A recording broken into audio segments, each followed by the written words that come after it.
মানে বিশেষ করে ফেসবুকে ঢুকি, সবার বিয়ে সমান তালে। একটু লজ্জা লজ্জা লাগে কিনা যে সবাই বিয়ে করতেছে? লজ্জার কিছু নাই ভাই, এটা লজ্জার কিছু নাই। এই কাল থেকে ঘুমাই নাই এই বিয়ে খাওয়ার চিন্তায় যে আমার বিয়েটা কবে হবে। মূলত তোমার সাথে যেই থাকবো এর বিয়ে হইব না, বুঝতে পারছো? খালাতো ভাই একটু বলো। আমি কি বলবো, আমার তো এখনো নতুন নাকি? বয়সই হয় নাই। আমি আসতে চাইনি, অবশ্যই আসতে চাইনি, সবাই নিয়ে আসছে তাই আসছে। নিজে বিয়ে করেনি কিন্তু অন্য একজনের বিয়েতে যাচ্ছেন, কেমন লাগছে? ভালোই লাগতেছে।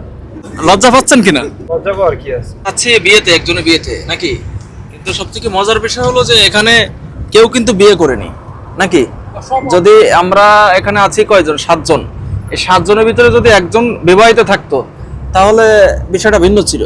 কিন্তু সবথেকে মজার বিষয় হলো যে এখানে কেউ বিয়ে করেনি। আমরা একটু সেই অভিজ্ঞতাটা একটু সবার কাছ থেকে শুনতে চাই যে আসলে বিয়ে যেহেতু করেনি, অভিজ্ঞতা নেই, কিন্তু বিয়েতে যাওয়া এটার একটা অভিজ্ঞতা কেমন, আপনি কি মনে করেন? আমরা আক্তারের কাছ থেকে জানতে চাই। ড্রাইভার ভাইও কিন্তু বিয়ে করেনি। আপনারা দেখতে পাচ্ছেন যে আমাদের বলতেন আপনি নিজে বিয়ে করেনি কিন্তু অন্য একজনের বিয়েতে যাচ্ছেন, কেমন লাগছে? ভালোই লাগতেছে। লজ্জা পাচ্ছেন কিনা? লজ্জা পাওয়ার কি আছে? আমাদের ইমন ভাই আছে, ইমন ভাই আমার খুবই ভালো লাগতেছে এবং এটার মাধ্যমে একটা এক্সপিরিয়েন্স হচ্ছে যে না বিয়ে আসলে কিভাবে খাইতে হয়। তো আমি তো হচ্ছে গিয়ে দেখবো যে কিভাবে বিয়ে খাইতে হয়, পরবর্তীতে আপনাদেরকে যখন খাওয়াবো কারণ কিভাবে শর্টকাটের ভিতরে খাওয়াই দিতে পারি সেই টেকনিকটা আমি শিখতেছি। একটু লজ্জা লজ্জা লাগে কিনা যে সবাই বিয়ে না, করতেছে? লজ্জার কিছু নাই ভাই, এটা লজ্জার কিছু নাই। লজ্জার কি আছে ভাই? লজ্জা কিছু নাই। আচ্ছা, একটু আমাদের প্রধান ভাইয়ের সাথে একটু কথা এমনিতেই বলি। হচ্ছে মন অনেক বেশি খারাপ, কারণ আশেপাশে আমরা যখন মানে বিশেষ করে ফেসবুকে ঢুকি, সবার বিয়ে সমান তালে, মানে প্রতি সপ্তাহে শুক্রবার আসলে বিশেষ করে এরকম বেশি হয়।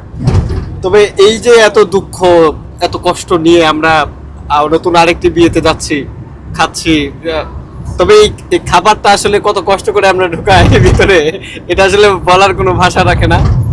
আর তবে আমরা আশা রাখছি যে পরবর্তীতে ইমন ভাই আছে, ইমন ভাই পরেই আমরা হয়তো বা সেই আমাদের যেই যে কাজ শুভ কাজ শুভ কাজ আর কষ্টের কাজ যেটাই হোক, এটা আসলে হয়তো বা হবে। মানে সব থেকে আশ্চর্য একটা বিষয়, আমাদের জুবাইর প্রধান ভাই কিন্তু গতকালকের থেকে খাওয়া বন্ধ করে দিয়েছে, এখানে একটা বিয়ে খাওয়াচ্ছে না, এটা আসলে একটা প্রিপারেশনের দরকার আছে। একটা বিয়ে খাবেন, আপনি সবসময় তো খাইতে পারেন না। তো বিয়ে যখন খাইতে যাবেন তখন আপনার একটা প্রিপারেশন ছোটখাটো এটা যদি না হয় তখন ওই আনন্দটা থাকে না। বিয়ে হচ্ছে খাওয়ার মধ্যে আলাদা একটা মজা, এই মজাটা আমাদের উপভোগ করতে হয়, যার জন্য ছোটখাটো প্রিপারেশন দরকার আছে। ঠিক আছে সবার। আমাদের মনির তোমার অভিজ্ঞতাটা কি একটু যদি বলতে? অনুভূতি খুব ভালো। যিনি ফোন ধরে আছেন গাজী ভাই, সে কাল থেকে ঘুমায় নাই, ভোরে ঘুমাইছে এই বিয়ে খাওয়ার চিন্তায় যে আমার বিয়েটা কবে হবে। মূলত মানুষের তো বিয়ে খেয়ে বেড়াচ্ছে, আমরা এখন যাচ্ছি নোয়াখালী, নেক্সট যাব যশোর, সে চিন্তায় আমরা আছি। তো আমরা চাই ভাই খুব দ্রুত বিয়ে করুক, আমাদেরও এইভাবে একটা গাড়িতে করে নিয়ে যাক। আচ্ছা, খালাতো ভাই একটু বলো। আমি কি বলবো, আমার তো এখনো নতুন নাকি? বয়সই হয় নাই। বয়স হয়নি কিন্তু খালাতো ভাই মজার বিষয় হলো খালাতো ভাই যাচ্ছে ভাবির বিয়েতে নাকি, ভাবি দেখার জন্য রাত্রে ঘুমায়নি। না, ঘুমাইছি।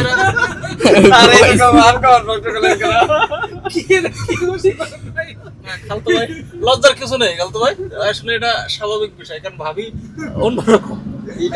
এটা কি চাঁদপুরের রাস্তা? না, আমি তো ঘুমাইছি। আমাদের ওই আরেকজন ভাতিজা আছে, ভাতিজা আউট অফ বয়স, ভাতিজা ওঠো ভাতিজা ওঠো। কি করতেছো? এই যে মানে তুমি নিজে যে বিয়ে করোনি কিন্তু অন্য একজন বিয়েতে যাচ্ছ, এটা কেমন লাগছে? কেমন লাগছে ওইটা বলা দুষ্কর, কিন্তু এটা বলতে পারি যে তোমার সাথে যেই থাকবো এর বিয়ে হইব না, বুঝতে পারছো? তুমি নিজে একজন কন্টেজিয়াস মানুষ, তুমি যারাই শুইবে তার কপাল পড়বে। এই কারণে আমি 2-3টা সিট দূরত্ব বসছি তোমার থেকে।